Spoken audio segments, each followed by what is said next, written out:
হরে কৃষ্ণা। তো আমরা শ্রীমদ্ ভগবদ গীতা যথাযথ থেকে মুখবন্ধ আলোচনা করছিলাম। ভূমিকা। তো আমরা যে বিষয়ে আলোচনা করছিলাম তা হচ্ছে আমরা যেভাবে নিজেকে নিজের চেতনাকে তৈরি করব, যেভাবে আমরা চিন্তা ভাবনা করব, মৃত্যুর সময় সেই রকম আমাদের গতি লাভ হবে। অন্তকালে চ মামেব স্মরণ মুক্ত কলেবরম। অন্তকালে যেভাবে চিন্তা করে নিজের শরীর ত্যাগ করে, সেই রকম শরীর সে লাভ করে। আর ভগবানের চিন্তা করলে তাহলে ভগবানের মতো আমরা সচ্চিদানন্দময় শরীর লাভ করে ভগবত ধামে ফিরে যেতে পারবো। এটাই হচ্ছে মেন উদ্দেশ্য। তো এখন প্রশ্ন হচ্ছিল, যে আলোচনা হচ্ছিল যে কি পদ্ধতি, কি এই যে ভগবানের বিষয়ে ধ্যান করা। ভগবান কৃষ্ণ বলছেন ধ্যান করতে। চৈতন্য মহাপ্রভু সেটিকে প্র্যাকটিক্যাল আমাদেরকে বলছেন। যেটা প্রভুপাদজি সেটাকে ব্যাখ্যা করছেন যে হরে কৃষ্ণ মহামন্ত্র জপ বা ভগবানের সম্বন্ধে শ্রবণ করা, জপ কীর্তন করা, এগুলো এর মধ্যে ধ্যান নিহিত রয়েছে। আর আলাদা করে ধ্যান করার প্রয়োজন নেই। আর কলিযুগের এমনিতেও এখন ধ্যান করতে বললে আপনি পারবেন না, ধ্যান করা সম্ভব নয়। হ্যাঁ, তো তো এটি বুঝতে পারছেন যে হরিনাম জপ করলে নিয়মিত রূপে, আর ভগবানের সম্বন্ধে কীর্তন করলে, জপ কীর্তন আর শ্রবণ কীর্তন দুটো মেন। তো এগুলো করতে থাকলে ধ্যান অটোমেটিক হয়ে যাবে। মানে সেই বিষয়ে চিন্তা অটোমেটিক চলে আসবে। সারাদিন যে বিষয়ে আলোচনা করি, ঘুমোতে যাওয়ার আগে সেইগুলোই মাথাতে ঘুরে। যে অনেক বেশি অনেক যে বিষয়ে আমরা সারাদিন রচে পচে রহনা, এসে হিন্দিতে বলে, মানে সেতে ডুবে থাকা, তাতে ডুবে থাকা, যেতে আমরা ডুবে থাকবো, যে বিষয়ে সেই বিষয়েই আমি আলোচনা করব। হুম। তো এটি খুব সহজ বিষয়। তো আমরা যদি এখন ভগবানের সম্বন্ধে আলোচনায় নিজেকে ডুবিয়ে রাখি, তাহলে সেই সমস্ত কথাবার্তাই মুখ থেকে বেরোবে, আমাদের চেতনা থেকে বেরোবে, আমরা সেভাবেই চিন্তাধারা করব। তো এটি খুব গুরুত্বপূর্ণ বিষয়। তো এরপর ভগবান অর্জুনকে ধ্যান করার কথা বলেছিলেন, উপদেশ দিয়েছিলেন। তো তিনি বললেন এটি আমার পক্ষে সম্ভব নয়, বা এখন বনে চলে ধ্যান করা, অষ্টাঙ্গ যোগ অভ্যাস করা, এগুলো সম্ভব নয়। তো এই বিষয়ে তিনি ভগবান শ্রীকৃষ্ণকে বলছেন অর্জুন। তো সেটা আমরা শ্রবণ করব। তাহলে কি প্র্যাকটিক্যাল কি সেটি বলবেন। অর্জুন বলছিলেন, योऽयं योगस्त्वया प्रोक्तः साम्येन मधुसूदन, एतस्साहं न पश्यामि चञ्चलत्वात् स्थितं स्थिराम्। योऽयं योगस्त्वया प्रोक्तः साम्येन मधुसूदन, एतस्साहं न पश्यामि चञ्चलत्वात् स्थितिं स्थिराम्। হে মধুসূদন, যোগ সম্বন্ধে তুমি আমাকে যা বললে তা থেকে আমি বুঝতে পেরেছি যে এর অনুশীলন করা আমার পক্ষে অসম্ভব ও অসহনীয়, কারণ আমার মন অত্যন্ত চঞ্চল ও অস্থির। ভগবদ্গীতা 6.33, 6:33। তো এই 6:33-এর আগে ভগবান বললেন ব্রহ্মচর্যে স্থিতা, আর ধ্যান করতে বললেন, এই অনেক কিছু অর্জুনকে বললেন। তো যেগুলো অর্জুন বললো যে এগুলো আমার পক্ষে এখন করা সম্ভব নয়, তাহলে অর্জুনের পক্ষে সম্ভব নয় মানে এখন বোঝা উচিত আমাদের পক্ষে এটি সম্ভব নয়।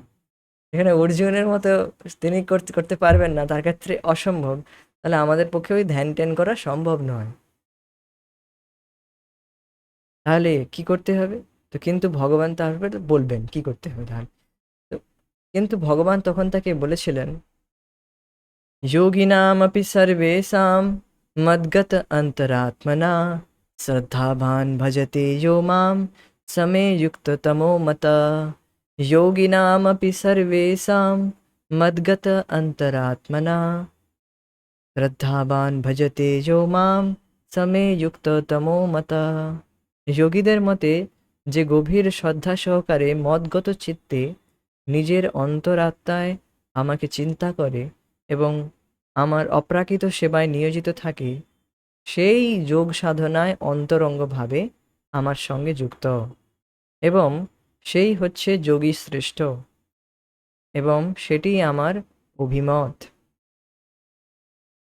ভগবদ্গীতা 6.47।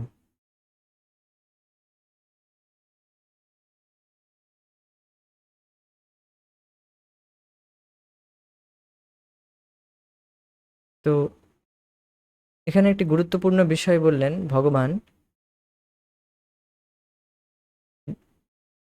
যে গভীর শ্রদ্ধা সহকারে মদগত চিত্তে নিজের অন্তরাত্মায় আমাকে চিন্তা করে, আমার অপ্রাকৃত সেবায় নিয়োজিত থাকে, সেই যোগ সাধনায় অন্তরঙ্গভাবে আমার সঙ্গে যুক্ত, এবং সেই হচ্ছে যোগী শ্রেষ্ঠ, এটি আমার অভিমত।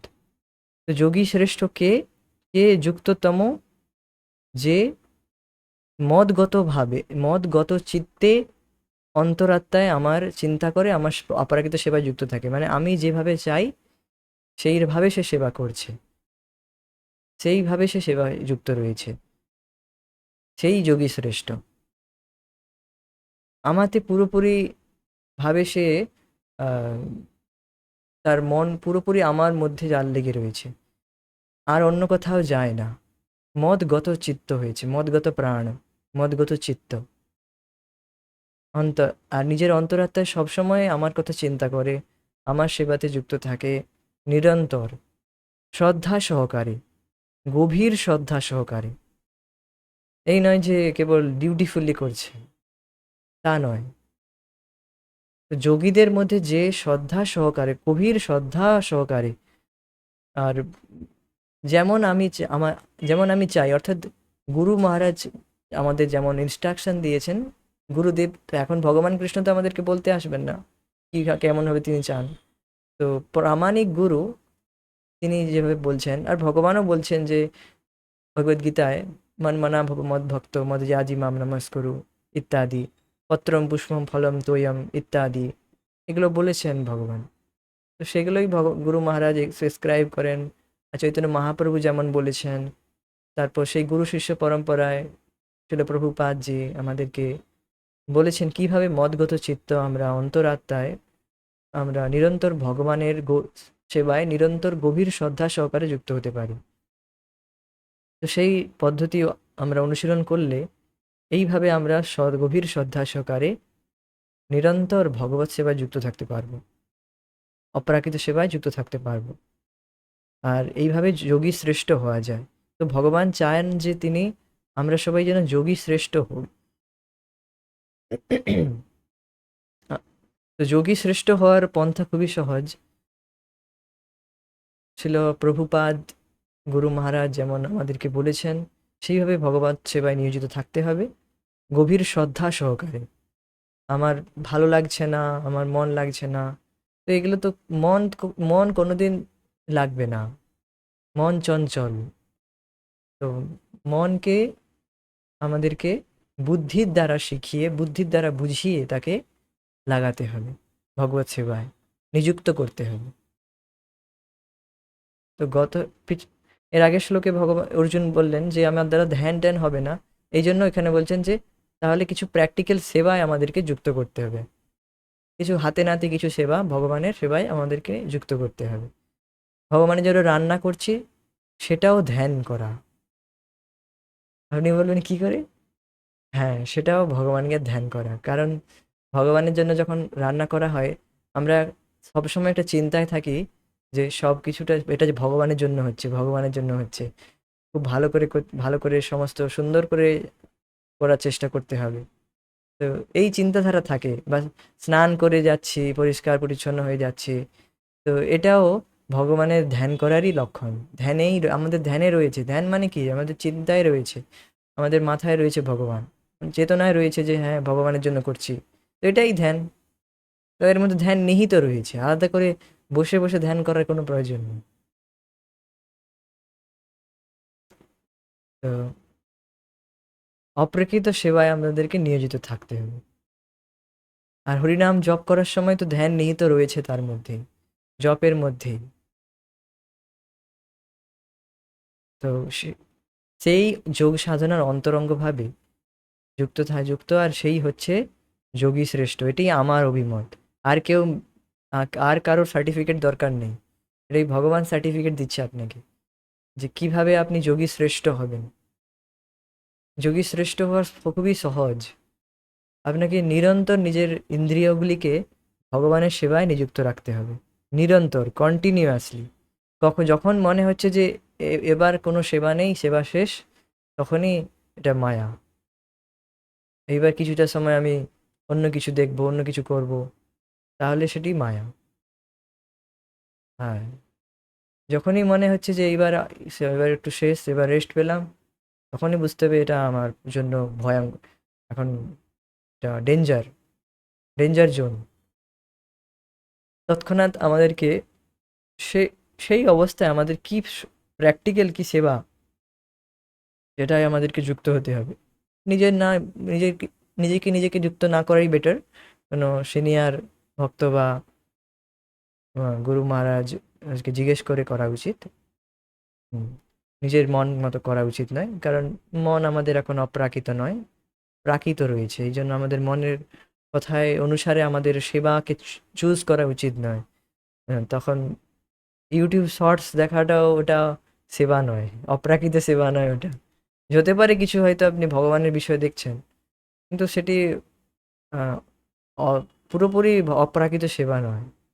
অপ্রাকৃত সেবা মানে ভগবানের সন্তুষ্টি বিধানের জন্য যে সেবা করা হয়, সেটা গুরু মহারাজ উপদেশ দেন বা সিনিয়র ভক্তরা বলবেন, গাইড করবেন আপনাকে কেমন ভাবে আপনি সেবা করবেন। নিজের মনের মতো করা যাবে না, তাই সেটি অপ্রাকৃত হবে না, তখন আপনি যোগী শ্রেষ্ঠ হতে পারবেন না। হ্যাঁ, এটা বিষয় রয়েছে।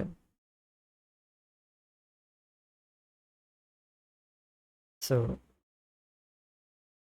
সুতরাং যিনি সবসময় ভগবত ভাবনায় মগ্ন, তিনিই হচ্ছেন যোগী শ্রেষ্ঠ, তিনি হচ্ছেন পরম জ্ঞানী, তিনি হচ্ছেন শুদ্ধ ভক্ত। তো এখন প্রশ্ন হবে যে কিভাবে আচ্ছা, এই গভীর চিন্তা কিভাবে মগ্ন হওয়া যায়, কিভাবে ভগবানের গভীর চিন্তায় মগ্ন হওয়া যায়, বা কিভাবে ভগবানের প্রতি মনকে স্বতঃস্ফূর্তভাবে নিযুক্ত করা যাবে। আপনারা দেখবেন যে যে বিষয়গুলো আমাদের ভালো লাগে, মানে যেগুলো জগতের জাগতিক জিনিস ভালো লাগে, অনেক অনাদিকাল ধরে যেগুলো করে আসতেছি, আহার নিদ্রা ভয় মৈথুন, এগুলো তো আর শিখাতে হয় না, এগুলো অটোমেটিক জীব, হ্যাঁ, সে শিখে যায় বা অটোমেটিক সে এর প্রতি স্বাদ ডেভেলপড করে নেয়, স্বাদ লাভ করে নেয় অটোমেটিক। খাওয়া ঘুমানো, এতে ট্রেনিংয়ের প্রয়োজন হয় না, এতে মনকে জোর করে লাগাতে হয় না, জোর করে নিযুক্ত করতে হয় না, অটোমেটিক মন এগুলোতে লেগে যায়, নিযুক্ত হয়ে যায়। খাওয়াতে কোনো প্রয়াস লাগে না।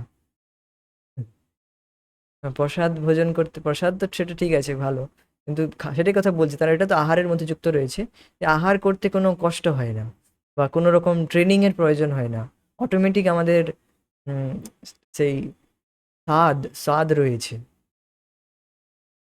আর ঘুমানো, এইরকম এইগুলোতে আমাদের সহজ মন লেগে যায়, মনকে জোর করে এখানে নিযুক্ত করতে হয় না। কেন? তার কারণটা হচ্ছে যে এগুলোতে সহজ টেস্ট, সহজ স্বাদ আমাদের জাগৃত হয়েছে। এই জন্য আলাদা এদের মানে অতটা ফোকাস করতে হয় না, অটোমেটিক হয়ে যায়, অটোমেটিক রুচি জাগৃত হয়ে যায় এর প্রতি। কিন্তু ভগবানের প্রতি সেটি হচ্ছে না কেন? কারণ ভগবানের প্রতি সেই রুচি এখন আমাদের জাগৃত হয়নি, ভগবানের প্রতি সেই রুচিটা আমাদের জাগৃত হয়নি। এই জন্য আমাদের চেষ্টা করে, প্রয়াস করে, আহ, বুদ্ধিকে বুঝিয়ে, মনকে বুঝিয়ে আমাদেরকে নিযুক্ত করতে হয় যে এটা আমার জন্য ভালো। শাস্ত্র শুনে, শ্রবণ কীর্তন করে তখন আমরা নিযুক্ত করি, যদিও আমার সেই মুহূর্তে আমার ভালো না লাগলেও, তো আমরা বুদ্ধির দ্বারা সেটা করি। কেন কিভাবে করলাম? শুনেছি, শ্রবণ কীর্তন করেছি যে আমি যদি ভগবত সেবায় নিযুক্ত থাকি তাহলে আমার ভগবত ধামে যেতে পারবো। এখানে থাকলে শুধু দুঃখ কষ্টই পাবো। এগুলো শুনেছি। তো এই জন্য আমরা নাই ভালো লাগলেও তাও করি। তাও ভগবানের নাম জপ করি সকাল ভোরবেলা উঠে। এ, ঘুম পেলেও আহ, তাও আমরা উঠে পড়ি ভোরবেলা। ইচ্ছা হচ্ছে না উঠতে, তাও আমরা উঠে পড়ি। বা কোনো শারীরিক সামান্য কিছু অসুবিধা হয়েছে, এই শরীরে একটু হালকা ব্যথা করছে, আর একটু শুয়ে থাকি, না তাও করি না। উঠে পড়ি তাও, উঠে ভগবানের নাম জপ করি। তো এগুলো কেন করতেছি? আমরা শাস্ত্র শ্রবণ করেছি যে ব্রহ্ম মুহূর্তে উঠে ভগবান নাম জপ করার কত মহিমা রয়েছে। হ্যাঁ, অমৃত বেলা বলা হয় সেই সময়। আর সেই সময় ভগবানের নাম জপ করলে ভগবান কত খুশি হন। প্রভুপাদ তাৎপর্যে বলছেন যে গৃহস্থ হোক যেই হোক, গৃহস্থদেরকে মূলত বলেছেন, সে যদি তাকেও ভোরবেলা উঠে ভগবান নাম জপ করার কথা বলছেন। হুম, তো সে গৃহস্থ হোক ব্রহ্মচারী হোক যেই হোক, সবাইকেই ভগবান নাম জপ করার কথা বলছেন ভোরবেলা উঠে, ব্রহ্ম মুহূর্তে উঠে। সেটা সেটা সকলের কর্তব্য সে। তো এগুলো শাস্ত্র শ্রবণ করে আমরা তার লাভ কতটা সেই বিষয়ে শুনলাম, যে এক এক নামের কত মহিমা রয়েছে। এক এক নামের সঙ্গে কোনো জগতিক কোনো কিছু তুলনাই করা যায় না। জাগতিক কোনো কিছু তুলনা করা যায় না। আর ভগবত ভক্তির সুখের কথা শুনেছি যে যেখানে ব্রহ্মানন্দ, যে যারা আত্মার সুখ গ্রহণ করছে, তাকেও সেটি এক এক ফোঁটার সমান ভক্তির সুখের কাছে, তাও সমান নয়। তো ভক্তির সুখ কত রয়েছে, সেই সুখের কথা যখন আমরা শুনি, যারা বৈষ্ণব শুদ্ধ ভক্তরা তারা সেই সুখ আস্বাদন করছেন, সেটি শুনলে আমাদের ইচ্ছা হয় যে আমরাও যদি এইরকম সুখ লাভ করতাম। আমরা কত দুঃখে রয়েছি। হুম। তো এগুলো শুনে বা কখনো কখনো নাম জপ করে ভালো লাগলে, কখনো কখনো একটু শান্তি, মনে শান্তি অনুভব হয়েছে, তার মানে আমরা বুঝতে পারি যে এর মধ্যে কিছু সুখ রয়েছে, আমাকে আরো চেষ্টা করতে হবে। এভাবে আমরা চেষ্টা করি, তখন আমাদের মনকে লাগাতে পারি, নিযুক্ত করতে পারি। এইভাবে আমাদের মনকে নিযুক্ত করি বারবার শ্রবণ কীর্তন সেটি করার দ্বারা। হ্যাঁ, নিজের থেকে আমাদেরকে সেই টেস্ট জাগৃত করতে হবে, স্বাদ জাগৃত করতে হবে। তার জন্য আমাদের চেষ্টা করতে হবে, প্রয়াস করতে হবে। বারবার সেই বিষয়ে শুনলে, শ্রবণ কীর্তন করলে অটোমেটিক তার প্রতি রুচি জাগৃত হবে, ভগবানের প্রতি ভগবানে নিজের মনকে মগ্ন করা যাবে। তখনই আমরা প্রকৃতভাবে সুখী হতে পারবো। তো বুঝতে পেরেছেন আমি এই বিষয়টি কেন বললাম, যে সহজ কোন বিষয়ে আমাদের মন যাচ্ছে সহজেই। ভগবান এখন মন যাচ্ছে না, মন দূষিত রয়েছে। মন শুদ্ধ তার মানে আমাদের হৃদয়কে শুদ্ধ করতে হবে, সহজ বিষয়। মলিন মন রয়েছে, এই জন্য এখন ভগবানের দিকে মন যাচ্ছে না, অন্য বিষয়ের দিকে মন যাচ্ছে। ধীরে ধীরে তার মানে আমাকে আরো চেষ্টা করতে হবে। মন এখনো সহজভাবে যাচ্ছে না, আরো ভগবানের নাম জপ করতে হবে, ভগবানের বিষয়ে শ্রবণ কীর্তন করতে হবে। তাহলে আমার মন শুদ্ধ হবে, তখন সহজভাবেই ভগবানের দিকে মন আমার যাবে। আর এইভাবে আমি যোগী শ্রেষ্ঠ হতে পারবো, শুদ্ধ ভক্ত হতে পারবো। তো ভগবান অর্জুনকে আরো বলছেন যে ক্ষত্রিয় হবার ফলে তাকে যুদ্ধ করতেই হবে, কিন্তু যদি শ্রীকৃষ্ণকে স্মরণ করে যুদ্ধ করেন তবে সেই যুদ্ধে জয়লাভ তো হবেই, উপরন্তু অন্তকালে তিনি শ্রীকৃষ্ণকে স্মরণ করতে সমর্থন হবেন। এভাবে আমরা দেখতে পাই, যিনি ভগবানের কাছে সম্পূর্ণভাবে আত্মসমর্পণ করেছেন তিনিই পারেন ভগবানের কৃপা লাভ করতে। তো এখন অনেকে একটু হতাশ হয়ে যাবে যে তাহলে তো আমরা কৃপা লাভ করতে পারবো না, আমরা তো পুরোপুরি আত্মসমর্পণ করতে পারিনি সম্পূর্ণভাবে, তাহলে কি আমরা কৃপা লাভ করতে পারবো না? তো দেখুন, ভগবানের কৃপা তো নিরন্তর হচ্ছে। ভগবানের কৃপা নিরন্তর হচ্ছে কিভাবে? কৃপা অলরেডি তিনি করে রেখেছেন, শাস্ত্র গ্রন্থে গুরু শাস্ত্র সমস্ত কিছু দিয়ে দিয়েছেন তিনি। হ্যাঁ, বৈষ্ণব সঙ্গতি, বৈষ্ণব রয়েছে, শুধু আপনাকে সেটি নেওয়ার জন্য বেরোতে হবে। কৃপা তো অলরেডি ভগবান করেই রেখেছেন, কৃপা তো নিরন্তর করছেন, আমাদেরকে সেই কৃপাটা নিতে হবে।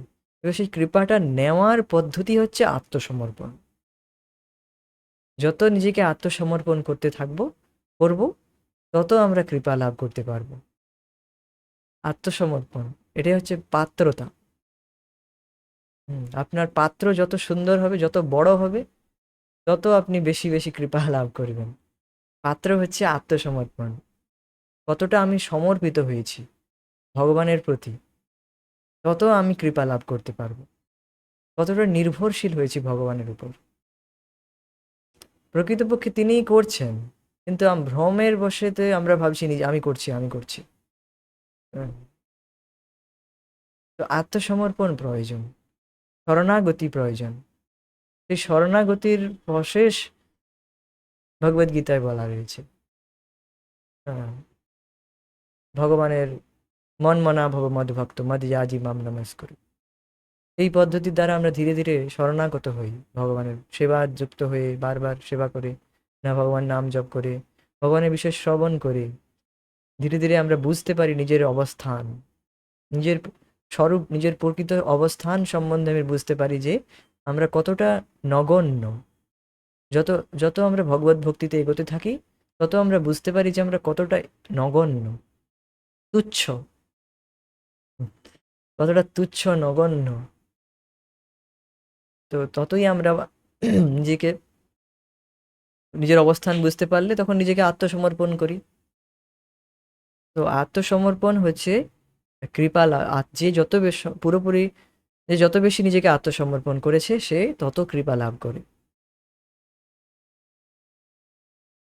আমরা সাধারণত আমাদের দেহ দিয়ে কাজ করি না। আমরা সাধারণত আমাদের দেহ দিয়ে কাজ করি না, মন ও বুদ্ধি দিয়ে কাজ করি। কিভাবে? যখন আমার আমি প্রথমে তো মনের মধ্যে সংকল্প করি যে আমি এটা করব, আমি এটা শুনবো, এখন আমি এখন হরিকথা শ্রবণ করব। আমি মনের মধ্যে প্রথমত ইচ্ছা করলাম। তো ইচ্ছা করতে করলেই করেই ইচ্ছা যখন করি, তখন ভগবান সেটি স্যাংশন দেন, প্রাণ শক্তিকে অ্যাক্টিভেট করেন, তখন ইন্দ্রিয়গুলি সঞ্চালিত হয়। যতটা না বুঝতে পারলেও এটি তো বুঝতে পারবেন যে মনের মধ্যে যখন ইচ্ছা হয়, তখন অটোমেটিক হাত পাগুলো সেইভাবে আমরা নাড়াচাড়া করি, সেইভাবে কাজ করি যে এখন ভগবানের বাসনপত্রগুলো ধুইতে হবে। তো মনের মধ্যে ইচ্ছা হয়ে গেছে সঙ্গে সঙ্গে, এবারে অন্য ইন্দ্রিয়গুলি কাজে লেগে গিয়েছে, হাত হাত পাগুলি সেগুলো ধোয়াধুয়ি শুরু, স্টার্ট। হ্যাঁ। তো কাজ কি দ্বারা করতেছি? মন ও বুদ্ধি দিয়ে। মন ও বুদ্ধি দিয়ে কাজ করতেছি। তাই খুব মন দিয়ে এখানে বিষয়টি, এখানে তাই মন ও বুদ্ধি ভগবানের ভাবনায় মগ্ন থাকে, তাহলে ইন্দ্রিয়গুলি আপনা থেকেই ভগবানের সেবায় নিযুক্ত হয়ে যায়, আপনা থেকেই। তো কি বুঝতে পারছেন? যেহেতু মনের মধ্যেই সংকল্প বিকল্প হচ্ছে, মনের মধ্যেই সব কিছু আমরা সংকল্প করি, অটোমেটিক ইন্দ্রিয়গুলি ভগবত সেইভাবে কাজ করতে থাকে। এখন যদি মনে করি আমি অন্য কিছু দেখবো, সিনেমা দেখবো, তাহলে ইন্দ্রিয়গুলি চোখ হাত সেইভাবে লেগে যায়, সেইভাবে নিযুক্ত হয়ে যাবে। আর সেইভাবে নিযুক্ত হলে আমার দশা কি হবে? আমার দশা দুর্গতি হবে। আর এখন যদি আমার মনের মধ্যে ইচ্ছা জাগৃত হয় যে আমি ভগবানের বিষয়ে শ্রবণ করব, তখন ইন্দ্রিয়গুলি সেইভাবে নিযুক্ত হয়ে যায়। আর মনকে কিভাবে নিয়ন্ত্রণ করা যাবে? মনকে নিয়ন্ত্রণ করার জন্য বুদ্ধিকে শক্তিশালী হতে হবে। বুদ্ধি হচ্ছে মনের থেকে বেশি শক্তিশালী। বুদ্ধি যখন ভগবত সেবার দ্বারা পুষ্টি লাভ করে শক্তিশালী হয়, তখন সে মনকে হারিয়ে দেয়। মন তো সবসময় অন্য কিছু করতেই চাইবে। বুদ্ধিকে স্ট্রং করলে তখন মনকে জয় করা যায়। মনকে জয় করলে সমস্ত ইন্দ্রিয় জয়। মন হচ্ছে ইন্দ্রিয়ের রাজা। হ্যাঁ, সো এটি হচ্ছে সিস্টেম।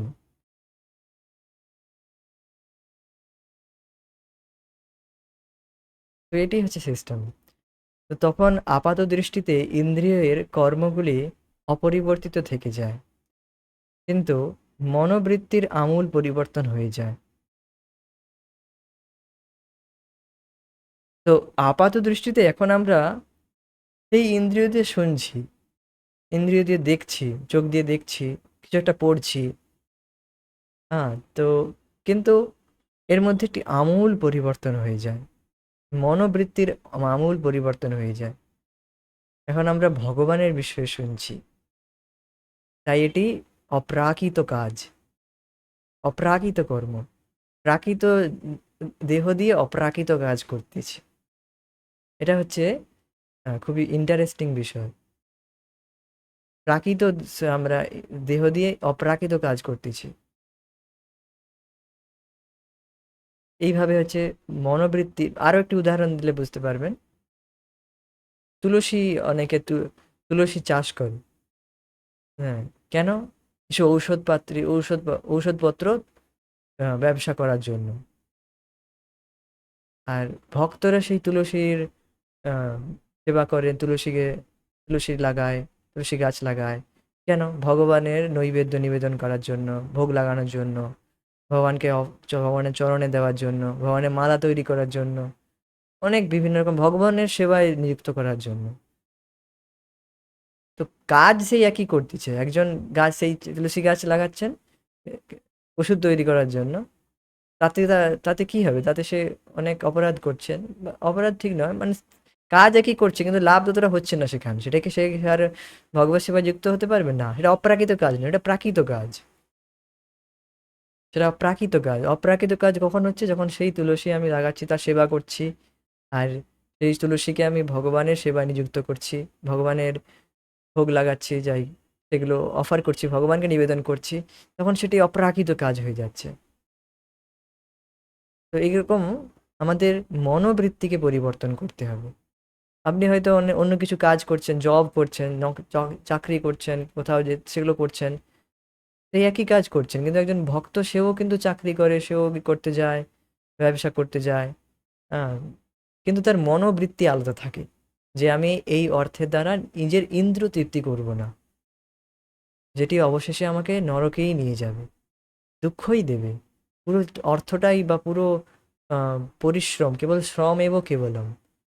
আমার উদ্দেশ্য হচ্ছে যে আমি সেবায় এটিকে নিযুক্ত করব, যার দ্বারা আমার ভগবানের প্রতি রতি জাগৃত করাটাই আমার উদ্দেশ্য। হুম, ভগবানের প্রতি প্রেম জাগৃত করাই আমার উদ্দেশ্য। এই অর্থ সঞ্চয় করে আমি ভগবত সেবায় যুক্ত করতে পারবো, নিজের দেহটাকে নির্বাহ করার জন্য, পরিবার নির্বাহ করার জন্য। এইটুকু মাত্র। তো ভক্ত আর অভক্ত একই কাজে নিযুক্ত রয়েছে, কিন্তু মনোবৃত্তি দুজনের আলাদা। কাজ একই করতেছি আমরা। বা যে একজন ভক্তকে দেখলে সকাল থেকে উঠে সব কিছু কাজ করছে, দেখলে মনে হবে এরাও তো সেই একই রকম কাজ করছে, কিন্তু না। কেন্দ্রে ভগবান রয়েছেন, এই হচ্ছে মেন। আর কেন্দ্র আমাদের ভগবান থাকবে না যদি আমরা শ্রবণ কীর্তন বন্ধ করে দিই। তাহলে অন্য সব কাজগুলো কর্ম কর্মে পরিণত হয়ে যাবে। সেগুলোর আর এই মনোবৃত্তি পরিবর্তন হবে না। শুধু সেখানে আর ভগবান বাদ হয়ে যাবে, ভগবানের স্মরণ আর হবে না। ভগবানের স্মরণ তখনই থাকবে যখন আমরা ভগবানের বিষয়ে নিত্য শ্রবণ করব। তাহলে আমাদের এই মনোবৃত্তি পরিবর্তন হবে, আমূল পরিবর্তন হবে। শুধু পরিবর্তন নয়, আমূল পরিবর্তন হবে। তো এটা অ্যাডিশনাল পয়েন্ট। ভগবদ্গীতা আমাদের শিক্ষা দিচ্ছে কিভাবে মন ও বুদ্ধিকে ভগবানের ভাবনায় মগ্ন করতে হয়। এভাবে সর্বতোভাবে ভগবানের ভাবনায় মগ্ন হবার ফলেই আমরা ভগবানের আলোয় প্রবেশ করার যোগ্যতা অর্জন করি। মন যদি কৃষ্ণ সেবায় নিযুক্ত হয়, তাহলে ইন্দ্রিয়গুলি আপনা থেকেই তার সেবায় নিয়োজিত থাকে।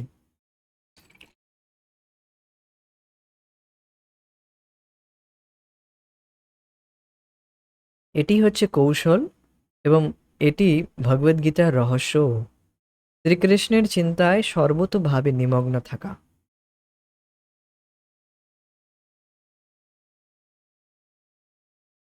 শ্রবণম কীর্তনম বিষ্ণু স্মরণম পাদ সেবনম অর্চনম বন্দনম দাস্যম সখ্যম আত্মনিবেদনম।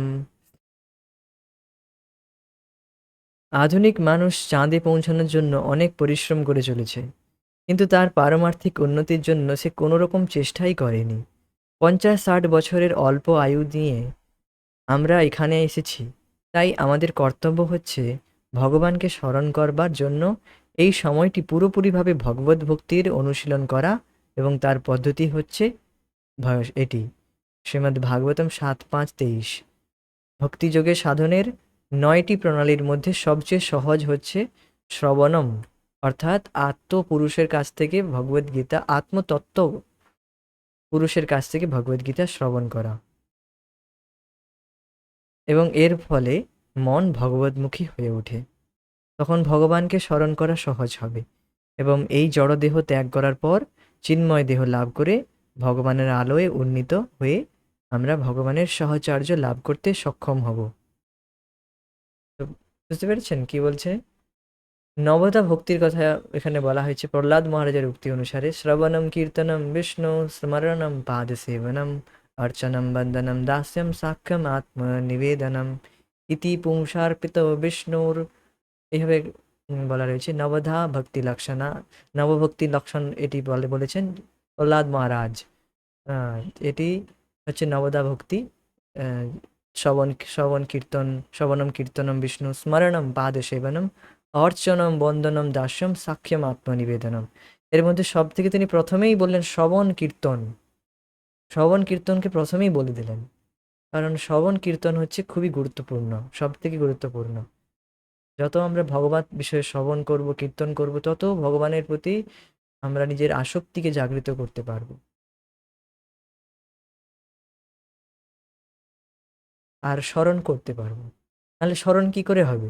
যার বিষয়ে শুনেননি কোনোদিন, সে বিষয়ে স্মরণ আসবে কোনোদিন? সে বিষয়ে আপনি সারাদিন দেখছেন, শুনছেন, সেগুলোই মাথায় আসবে। তো সহজ বিষয় এটি।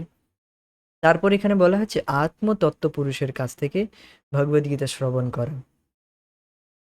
আত্মতত্ত্ব মানে যিনি নিজেকে, যিনি আত্মতত্ত্ব লাভ করে। আত্মতত্ত্ব মানে যিনি ভগবত সেবায় নিষ্ঠ, ভগবত সেবায় যিনি নিষ্ঠ হয়েছেন, পরম্পরায় যিনি বলছেন, গুরু পরম্পরায় যিনি বলছেন, অ্যাজ ইট ইজ, ছিল প্রভুপাদের আচার্যদের কথা রিপিট করছেন, তার কাছ থেকে আমাদের শ্রবণ করতে হবে। যিনি রিপিট করছেন না, পুনরাবৃত্তি করছেন না, নিজের কথা বলছেন, সেখানে শোনা যাবে না। এটি হচ্ছে মূল বিষয়। যিনি নিজেকে প্রশংসিত করাতে চান, নিজেকে প্রেজ করতে চান, সেখানে শ্রবণ করা যাবে না। তিনি আত্মতত্ত্ব নন।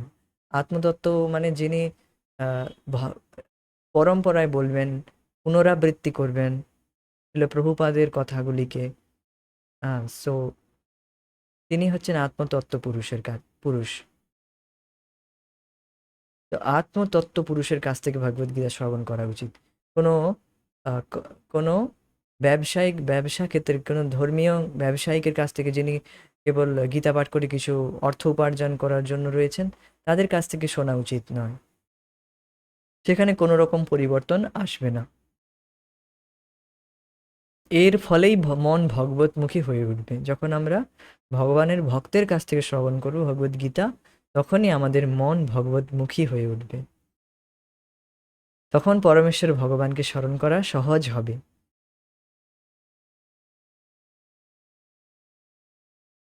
এবং এই জড়দেহ ত্যাগ করার পর চিন্ময় দেহ লাভ করে ভগবানের আলোয় উন্নীত হয়ে আমরা ভগবানের সাহচর্য লাভ করতে সক্ষম হব। তো এখানেই আজকে আমরা স্থগিত রাখবো। পরবর্তী বিষয়টি আমরা, এটাই চলবে, এই বিষয়টি আলোচনা হচ্ছে, এটাই চলবে, একটু কন্টিনিউ হবে পরবর্তী ক্লাসে। এখানে আজকে আমরা স্থগিত রাখবো। ওকে, তো খুব সহজ বিষয় এখানে আলোচনা হলো যে এখনো পর্যন্ত যে আহ, যার বিষয়ে আমরা শ্রবণ কীর্তন করিনি, যার বিষয়ে আমরা শুনতেও আমার ইচ্ছা নেই, তার প্রতি কিভাবে আমরা রতি প্রেম জাগৃত করতে পারবো। তো এটি মূল এখানে ফোকাস করা হচ্ছে আজকের আলোচনায়, যে ভগবানের বিষয়ে আমাদের শ্রবণ করতে হবে, শুনতে হবে, তাও যেখানে সেখানে নয়। যিনি রিপিট করছেন কথাগুলিকে, সেখান থেকে, যেখান থেকে আপনি প্রেরণা পাচ্ছেন, নট প্রেরণা পাচ্ছেন, কেবল প্রেরণা নয়, যিনি রিপিট করছেন শিল প্রভুপাদের কথাগুলিকে, পরম্পরায় যিনি কথাগুলি বলছেন, অন্য কথা বলছেন না, শাস্ত্রের পরিপ্রেক্ষিতে কথা বলছেন, সেখান থেকে শ্রবণ করা আমাদের কর্তব্য।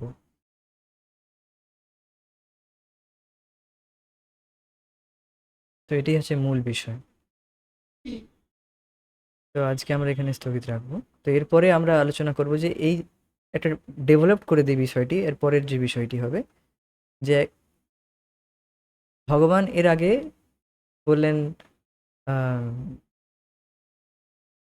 যে মনকে তুমি লাগাও, মনকে তুমি আমাতে নিয়োজিত করো। কেন নিয়োজিত করো? তো সেটি আসক্তি, ভগবানের প্রতি আসক্তি জাগ্রত করার জন্য, আসক্তিকে, ভগবানের প্রতি রতিকে জাগৃত করার জন্য মনকে বারবার নিয়োজিত করার কথা বলবেন। এর পরবর্তী শ্লোকে বলবেন অভ্যাস যোগযুক্তে নয় ইত্যাদি, অভ্যাস করো বারবার। চেতনা তো, মন তো যাবেই অন্যদিকে, বারবার আমাদেরকে যত মন যাক তাকে আবার নিয়ে আসতে হবে, এটাই কাজ। তো এগুলো আলোচনা করবো পরবর্তী ক্লাসে, এখানে আমরা স্থগিত রাখবো। হরে কৃষ্ণ। জয় শিল প্রভুপাদ, নিতাই গৌর প্রেমানন্দে, Hari Hari. Thank you so much, thank you for joining us. Hare Krishna.